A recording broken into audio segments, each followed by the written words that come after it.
होंगे राजे राजकुंवर हम बिगड़े दिल शहजादे, सिंहासन पर हम जा बैठे जब जब करे इरादे।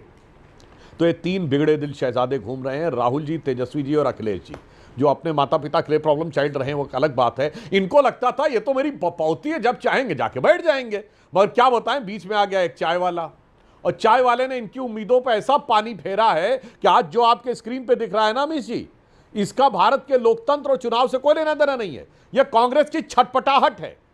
कांग्रेस वैसे छटपटा रही है सत्ता के बिना जैसे जल के बिना मछली छटपटाती है।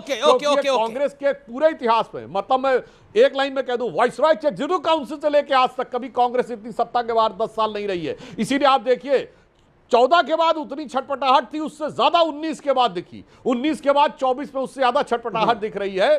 तो और कुछ नहीं है, बिगड़े दिल शहजादों की ताकत पाने की छटपटाहट के अलावा इसमें कोई भी तथ्य नहीं है। जी जी जी, मैं रुक करता हूं। विवेक, क्या आपको लगता है ये छटपटाहट है? 10 सेकंड। ओके महुआ जी, मैं आपका भी रुक करूंगा। 30 सेकंड बोलिए। हाँ, सिर्फ 30 सेकंड। बिहार का डर सता रहा है सुधांशु जी को भी और प्राइम मिनिस्टर मोदी को भी। तेजस्वी भी हैं, अखिलेश भी पीछे से समर्थन देंगे, राहुल गांधी हैं। तो ये जोड़ी इनको समझ नहीं आ रही, तो एक नया हमला करने की कोशिश की कि युवाओं को तो लेकर के साथ चल नहीं सकते राहुल गांधी। सर, जब क्राइसिस का समय आता है तो पता चलता है अपना कौन और किस में कितना दम है। वो व्यक्ति जो और सर, अगर हम केरल में उनसे लड़ते हैं तो बिहार में गठबंधन भी है। इस बात को भी जरा कोट करिए कि वामपंथी पार्टियां कांग्रेस के साथ मिलकर के लड़ेंगी और इस बार आपको बाहर का रास्ता दिखाएंगी। और तीसरी चीज, जब क्राइसिस का समय आता है तो गुलाम नबी आजाद भी चले गए, युवा नहीं थे। हमारे प्राइम मिनिस्टर तो पुराने फॉर्मर प्रेसिडेंट आरएसएस के यहाँ चले गए प्रणाम करने के लिए। लेकिन असली आइडियोलॉजी को मानने वाला व्यक्ति कभी भी अपनी आइडियोलॉजी से डेविएट नहीं होता।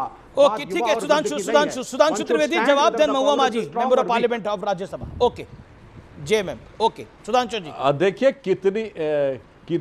कितनी मासूमियत से इनकी हड़बड़ाहट में सच निकला कि हम केरल में लड़ रहे हैं तो बिहार में साथ साथ भी हैं। भाई साहब, बंगाल में भी आप लोग साथ साथ थे और एक और सज्जन आपके साथ थे, फुरफुरा शरीफ के गद्दी नची, वो भी साथ में थे।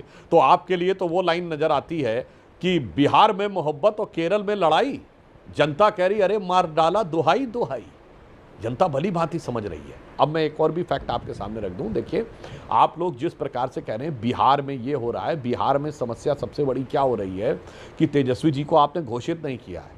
वो बेचारे वो भी शिद्दत से कह रहे हैं भाई मैं राहुल गांधी को पीएम कहने को तैयार हूं, मगर वो मुझे घोषित कर दे। कुछ वैसे ही है जैसे आसिम मुनीर कहते हैं कि मैं ट्रंप को नोबेल पीस प्राइज देने को तैयार हूं, भाई तुम मेरे लिए कुछ पैसा ला के दे दे, मेरे देश को कुछ दे दे, उस ढंग की बात। तो उसी ढंग से तेजस्वी कह रहे हैं कि मैं राहुल जी को पीएम बनने को तैयार हूं, मगर राहुल जी का दिल नहीं पसीज रहा है, क्योंकि उनकी नज़र तो इसके ऊपर है ना कि जो वोट बैंक कॉमन वाला है ना, वो कॉमन वाले में कितनी कॉमनलिटी है। एक लाइन में बता दूं अमीश जी, चुनाव आयोग ने बुलाया इंडी गठबंधन वालों को, तो इन्होंने कहा हम अकेले नहीं आएंगे, हम ज्यादा लोग आएंगे। चुनाव आयोग ने कहा आप 30 लोग आ जाइए, 30। खड़गे जी का बयान है कि अगर हम 30 लोगों को चुनते तो बाकी लोग नाराज हो जाते, हमें तो पूरे 300 चाहिए। सोचिए, इन लोगों को आपस में एक दूसरे पे भरोसा नहीं है। मतलब 30 लोग अपने में से नहीं चुन सकते, ये एक नेता क्या चुनेंगे समझ में आ सकता। ओके, मैं जेएमएम की मेंबर ऑफ पार्लियामेंट का रुख करता हूं। महुआ माजी, चलिए मनमुटाव होगा और मतभेद भी होंगे, लेकिन मनभेद तो नहीं है ना। आज चाय पे बुलाया स्पीकर ने, उसमें भी कोई नहीं गया। इतनी दुश्मनी, इतनी रंजिश क्यों? देखिए, इसी से पता चलता है कि इंडिया गठबंधन में कितनी एकजुटता है। इसी बात से प्रमाणित होता है ना। अभी आपने कहा कि आपस में एकजुटता नहीं है, अगर एकजुटता नहीं होती तो कोई ना कोई अलग से चला जाता माननीय प्रधानमंत्री जी से मिलने। लेकिन सारे लोग एकजुट होकर निर्णय लिए कि नहीं करना है, क्योंकि जिस तरह के कानून आ रहे हैं, विपक्ष के बगैर सब कुछ पारित कर दिया जा रहा है।